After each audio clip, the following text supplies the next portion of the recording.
All right, better late than never. We're here, and it's 20 minutes in lockdown, and it is mid-July, and I truthfully thought we'd be a lot further along by now, but here we are. And as things kind of go up and down, a lot of us are going back into isolation, which I didn't think was going to happen so soon. So I have a guest here that knows all about that and probably can give us some tips on how to deal with, I think, some of the most isolating circumstances. And I think you'll find his story pretty inspiring too. So this is Ben Lecomte, who is a world-class swimmer, and he has done something really amazing. He swam across the Atlantic Ocean. So I'm going to start there. Why don't you tell us a little bit also about your history and when when you decided to I guess, become a swimmer, and then how this goal came to be, because you don't just wake up one day and say, I'm going to swim across an ocean.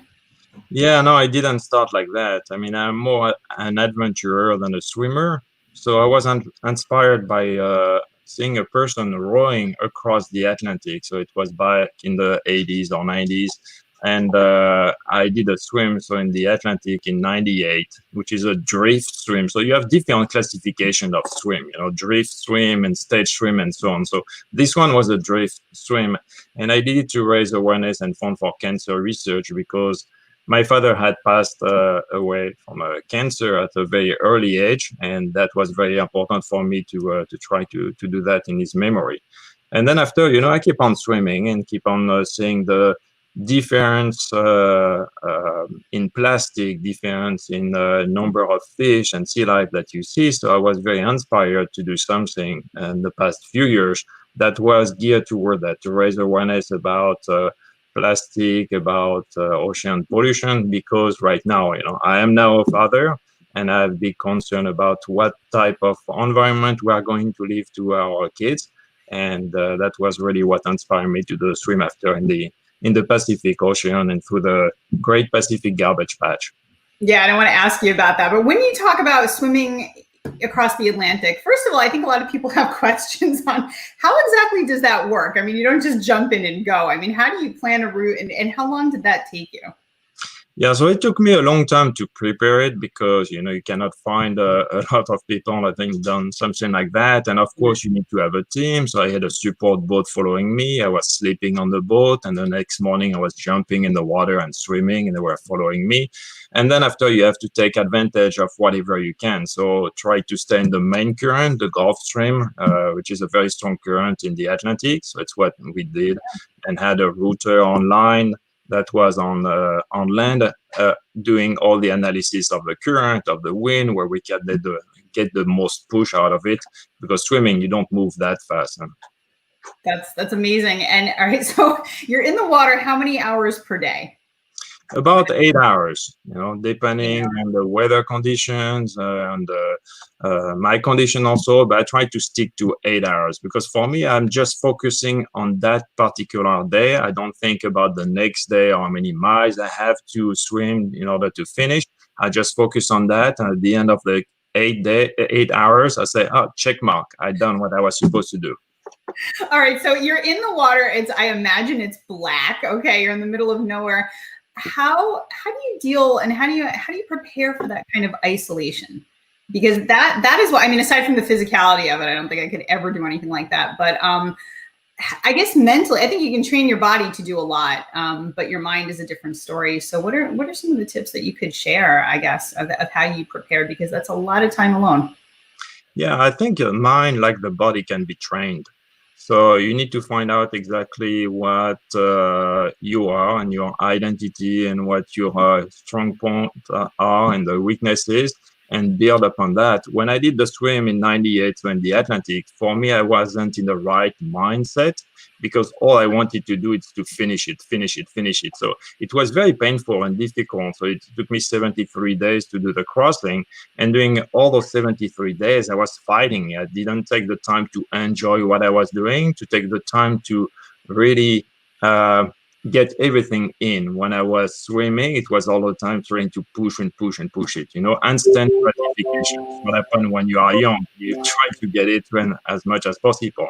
And then after, when you age, you have a different approach. And I cultivated that throughout the years, because I realized that trying to get out of it, it's not possible. So you had to change your mindset in order to say, okay, I'm going to be here. What can I do to enjoy what I am doing? I am right now in an amazing environment, doing very unique things that very few people have the opportunity to do. So what can I do to enjoy that and to really take in each minute at a time? So I had to do all that, to switch my approach and to try to live day by day. And like I mentioned earlier, not to think about what's going to be the next day or the next 100 miles to cover or so on. Just live as it comes and let it happen. Not try to control what you cannot control. So that was very important also to do two categories, what I can control and what I cannot control. Well, if you are confined in isolation, and if it's something that you have to do, that's something you cannot control. So thinking and being upset about it's not going to change. So you have to change your mindset and focus on what you can control, and you find out that what you can control a lot is the way you approach things. Your attitude makes a big difference. That is so interesting what you said, because so many of us are struggling with this whole, I don't think this experience is meant to be enjoyed. I think, this quarantine and this awful pandemic, but a lot of us are living in the same way. We're saying, okay, is this going to end? And we wake up the next day, is it going to end? Or how much further? And we're trying to get to a point, at least you knew which point you were trying to get to, like one side of the world or the other. None of us know. So we're basically swimming every day. We're getting frustrated, and, there's just no end. So we wake up not being able to focus on other things, but more focused on anger or, just sadness that we can't fast forward it. That's interesting, because sometimes you just have to enjoy what you have around you. And when you did, what kind of stuff did you think about? I think, I've told people your story, and it's like, gosh, what did he construct a novel when he was doing that? Did you write a screenplay in your head, or is it just mantras? Like what happens when you're in blackness, and you're in cold water? So it was all of the above. But you have to realize that 8 hours a day, I was by myself, looking at the same blue background, hearing the same noise, feeling the same water on my fingers, having that same nasty, salty taste in my mouth. So for 8 hours. So I had to disconnect my mind from my body. And what I did is that even before going in the water, I had a schedule of what I was going to do with my mind throughout the day. So I was focusing, for example, the first hour into reliving a moment that I have lived in the past with my family. And then the next hour, I was going to try to solve a problem. And then the next hour, I was going to make my own movies. At the time I hadn't been in New York, so I was trying to visualize how it will be in New York, what type of experience I would have to be. But every time I was doing those exercises, what was very important is to engage all your senses. So once you relive a moment, you try to remember the smell around. You try to remember if you were outside, was it windy? Could I feel the sun on my skin or not? And the most you are going to be engaged like that, the easiest is going to be to disconnect your mind from your body. And then to a point that you are going to feel that you are back into that moment and reliving it, and time is going to compress very fast. So that's what I was trying to do, to get my mind engaged and to try to have my mind somewhere else. My body was in autopilot, and then I was going through time like I didn't see the time pass by. I love that. All right. So fast forward, you did the Atlantic, and then you decided to do the Pacific, and you said you wanted to call attention to, environmental issues, cleanliness in the oceans or lack thereof. Tell us how that project started, and then also what happened, because I know that mission had to be aborted. Yeah. So throughout the years, and I was swimming with my kids and going on the beach, and then I play with them on the beach and realize that we found plastic everywhere. We found plastic in France, in Europe, in the US, everywhere we're going. But I remember at the same time that when I was a little kid, I didn't have that experience. I was building my castle and didn't find any plastic in any beach. So that got my attention, and I realized that what was very important for me is to use what I love to do, which is those adventure and being in the water and the openness like that, and to bring attention to the problem.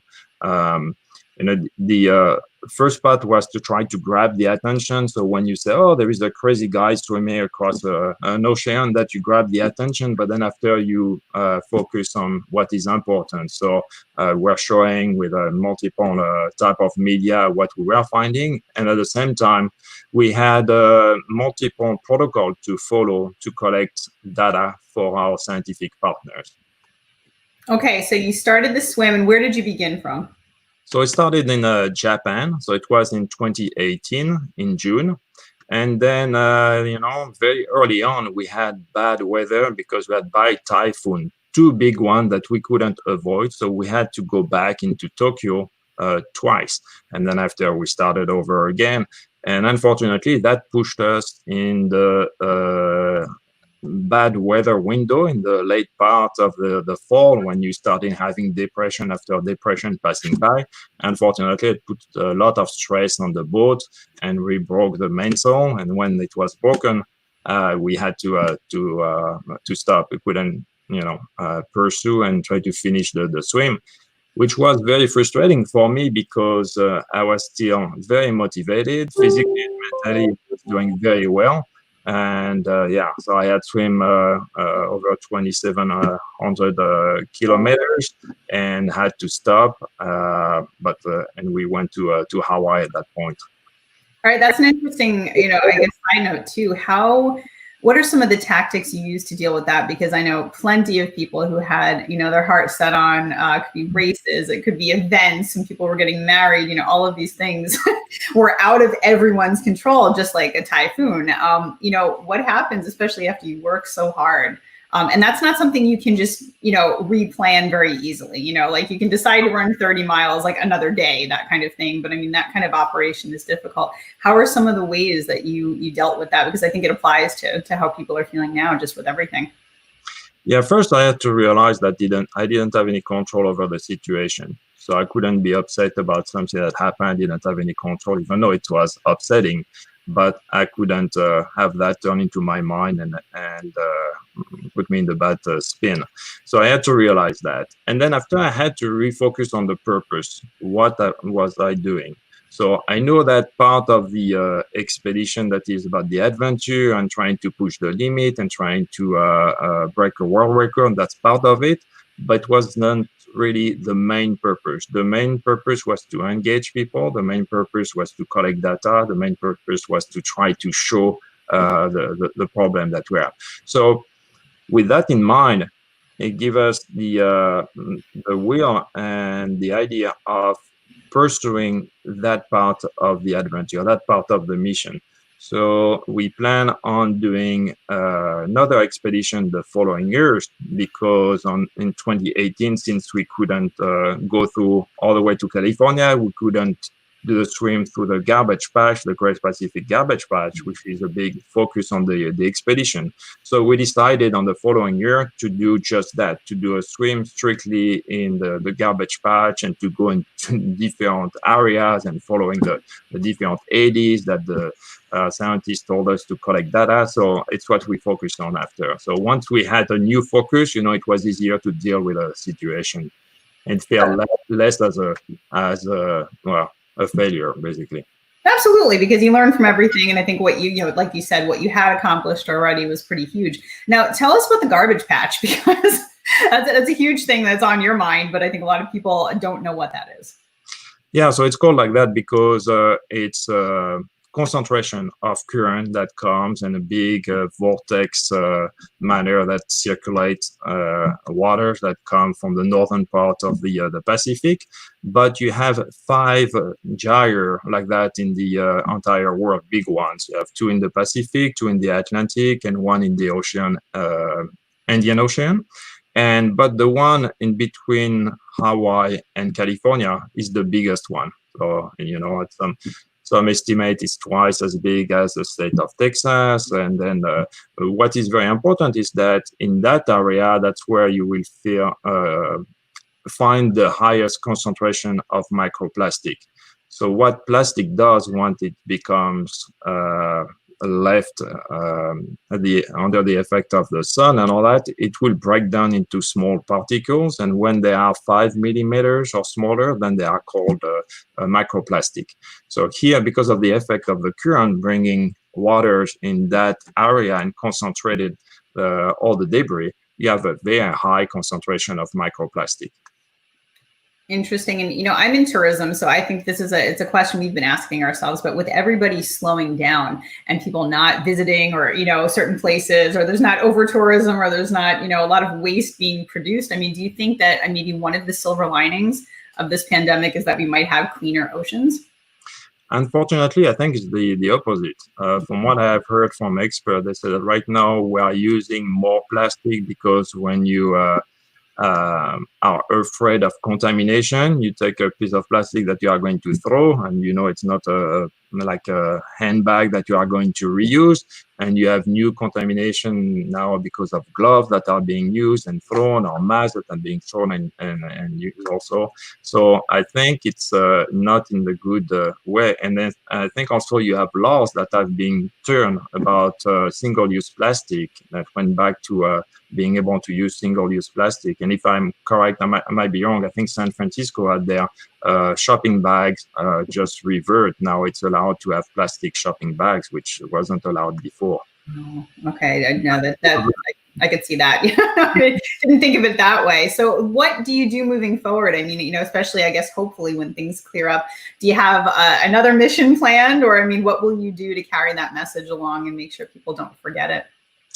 Yeah, I'm always very interested in doing the same thing, going in the middle of the ocean, going to places where usually people don't go and think that, well, it's over there, we don't care about it, and to show that we are affecting this important ecosystem.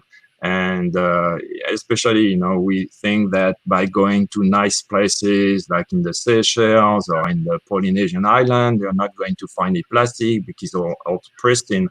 But I want to shine the light there and to collect some data to show that there is plastic everywhere, microplastic everywhere. And go to Antarctica also, because you all think, oh, there is no human living there, but we will find microplastic there as well. So it's an ongoing battle, I want to engage and to hopefully have the opportunity to do that after we are in a better place right now with COVID. It kind of holds on everything, even though being at sea is difficult. So it's hard to imagine, but it really has paused everything. Well, where can people learn more about your upcoming missions? What's your website? My website is benlecomte.com. It needs to be updated right now. I'm talking about the last expedition, so I still have some work to do there. But anything that will come in the upcoming months will be updated. Yeah. Excellent. Well, thank you so much for sharing some insight into your mindset. I'm sure it helped a lot of people. Have a great day and stay safe. Thank you very much for having me.